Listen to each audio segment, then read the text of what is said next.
Why do I hate Hollywood?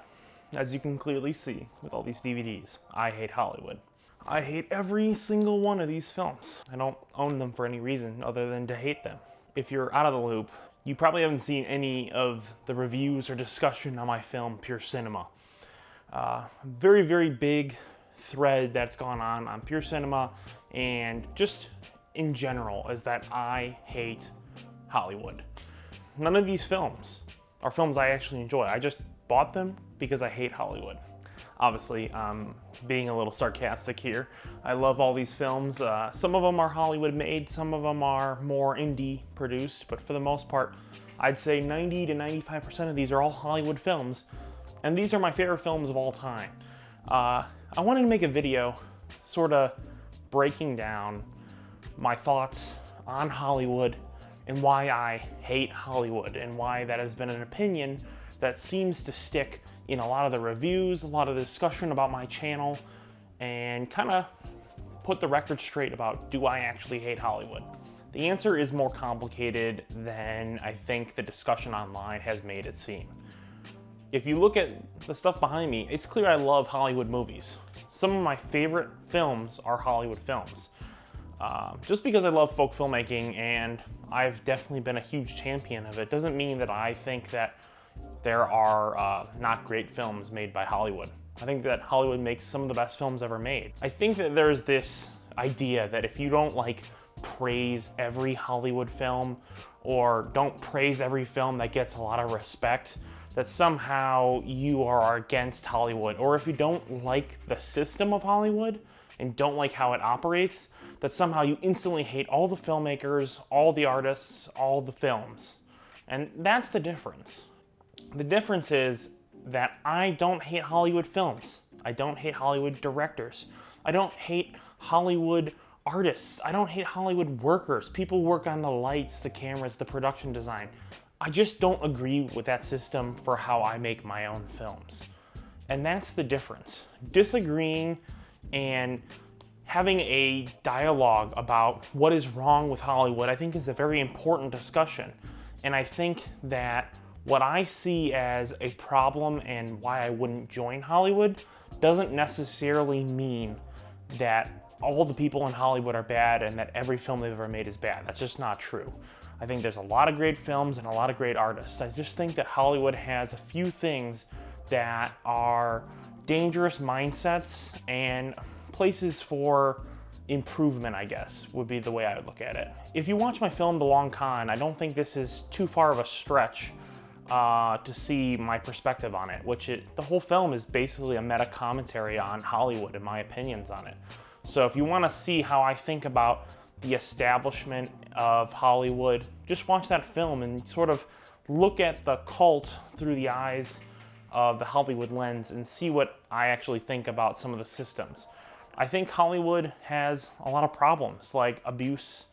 I worked on a mid-size indie film, and I was just like a random grunt worker.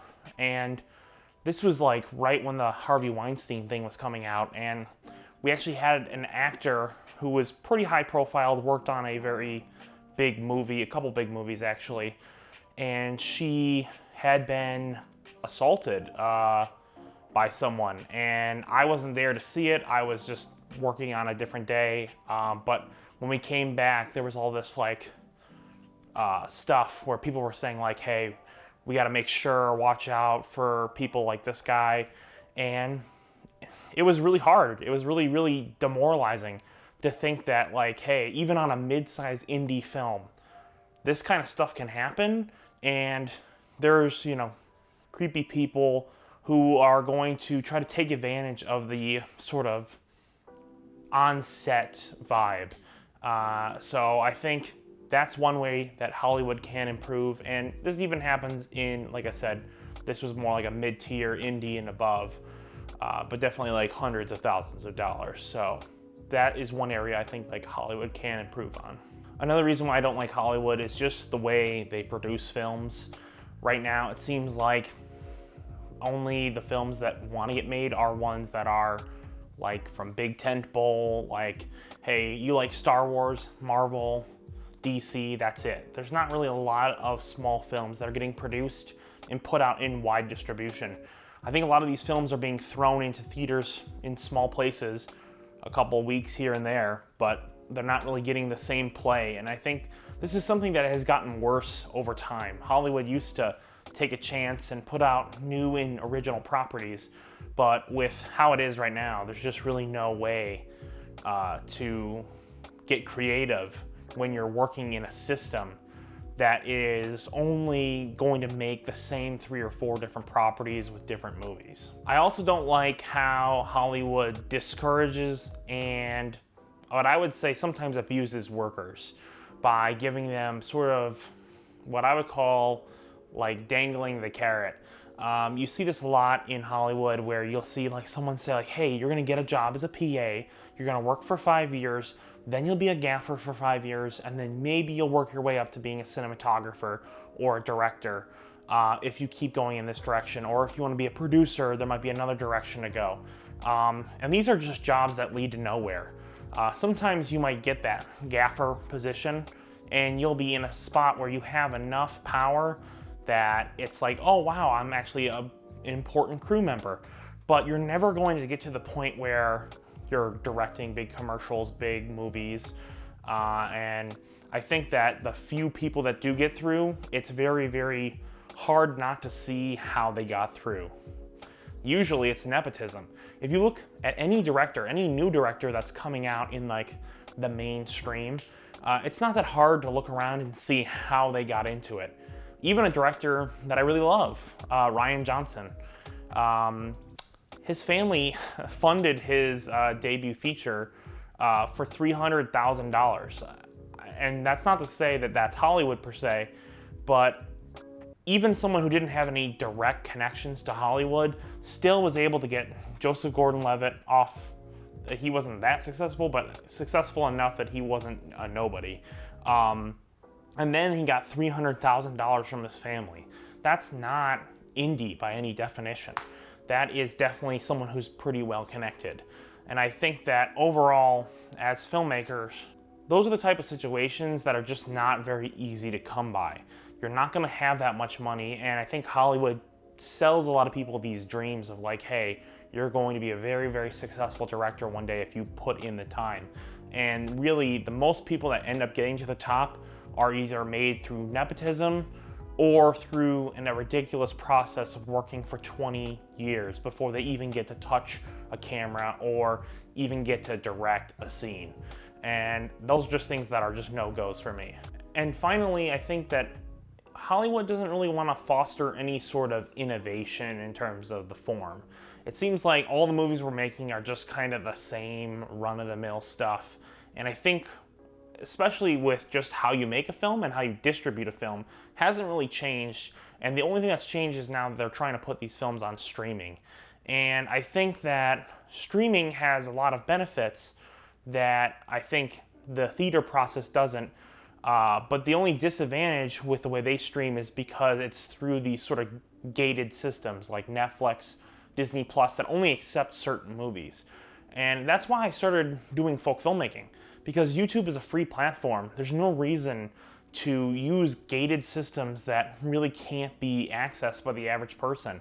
What's brilliant about YouTube and folk filmmaking is you don't have to ask anyone for approval. If you make enough subscribers and enough views, you can make money on your film, you can be successful making your film, and you don't need to ask anyone for approval. And I think that is another thing that Hollywood sort of uses to its advantage to get ahead of indie competitors, is like, hey, we're on this, streaming service like Netflix that you can't get on. So that's why our films are more valuable, because they're on a respected platform. But if we build our own platform like YouTube and put all our films there, I think that we'll have a more easy chance to compete against Hollywood. So that's basically all I had to say.